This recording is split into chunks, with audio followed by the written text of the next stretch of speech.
Bless the Lord, O my soul, and all that is within me, bless his holy name. Hi, thanks for tuning in to Armor of God again. And as always, thank you so much for taking the time to be here with us. And hopefully all of you will learn a lot from this video. And now this is going to be the second preview from my interview with Father Jason. And this time it's going to be about a subject that I have been trying to push as much as I can with the platforms that I have. Well, the reason it's such a big deal is because it's Moloch worship. This is the return of Moloch worship that we hear in the Old Testament. Go to Jeremiah chapter 19, among other places in Scripture, where it's very clear that those who worshipped the fallen demon, he goes under numerous names, but those who Baal, Moloch, Satan, he required that people would pass their children through the flames, as it were, as a sacrifice. And we see this with the primitive cultures like the in the Americas when people came. Some of them were a little more than just primitive. Some of them had advanced civilizations in one sense, but they still practiced the most basic of degeneracies, which is child sacrifice and human sacrifice.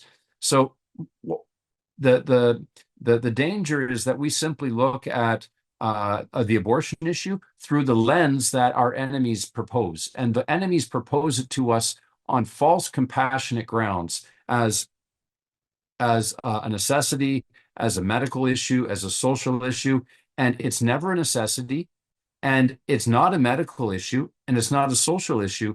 It's a spiritual issue. Will I sacrifice myself, or will I sacrifice a child? The Christian response in moments of trial is to put oneself third. God first, others second, oneself third. My own personal experience with abortion, and I don't think we talk about this enough, abortion can be another word for mercy. Some 16-year-old's life has been irrevocably changed because of the current overturning of Roe v. Wade, and what its implications are, what it means to live in a country that puts us in this position. And when you are a young woman starting out your career, your reproductive destiny matters a great deal. Nowadays, I couldn't take that for granted. I couldn't take that freedom for granted, the freedom of choice. We know that no two pregnancies are alike, and it follows that no two lives are alike. That follows that no two conceptions are alike.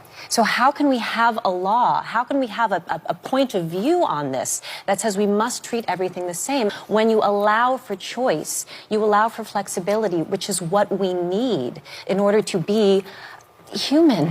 This is not a moral conversation about abortion. Right. This is a practical conversation about women's rights. And by the way, human rights, because women's rights are human rights. And the freedom that we all need to be able to choose and build our lives and have access to excellent health care. So what did she do? She went on The View and she said that abortion should be considered mercy. Abortion is another word for mercy. I'll quote you exactly what she said. My own personal experience with abortion. So she's had an abortion, at least one. And I don't think we talk about this enough. Abortion can be another word for mercy. And you're wrong. There is no mercy in abortion.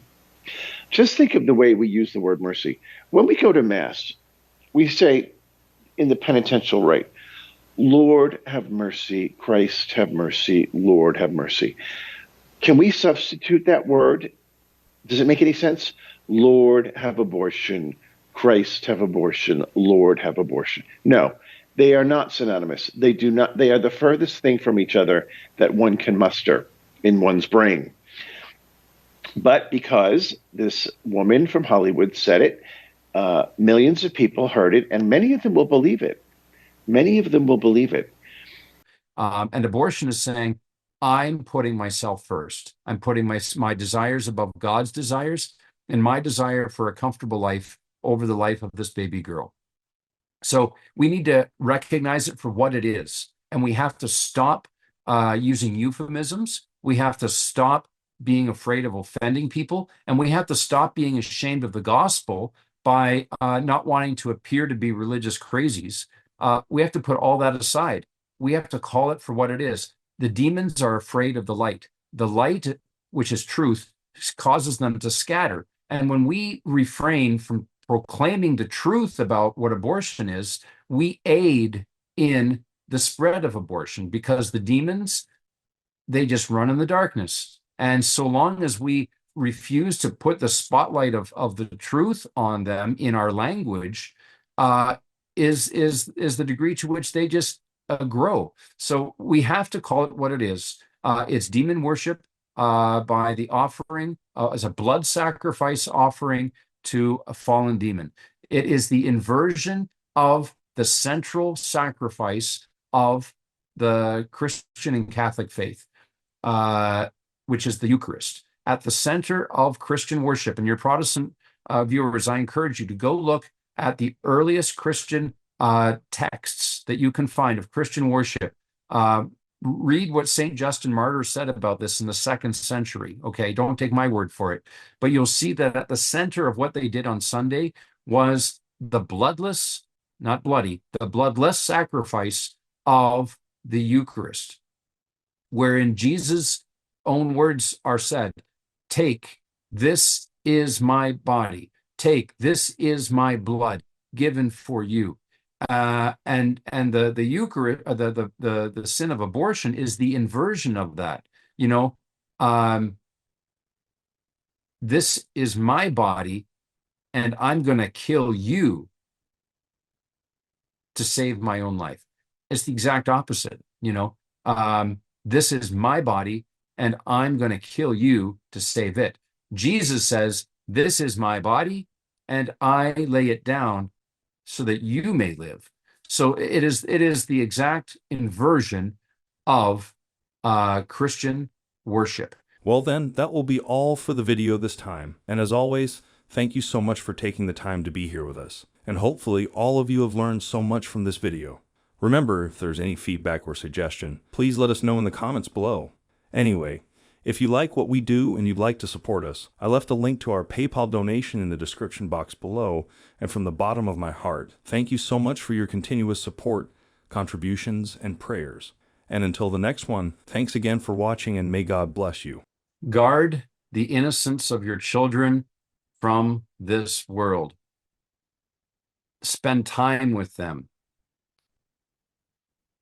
Pray with them. Guard them. Guard their innocence, guard their purity, spend time with them, pray with them. Do these 3 things, and you'll raise up saints.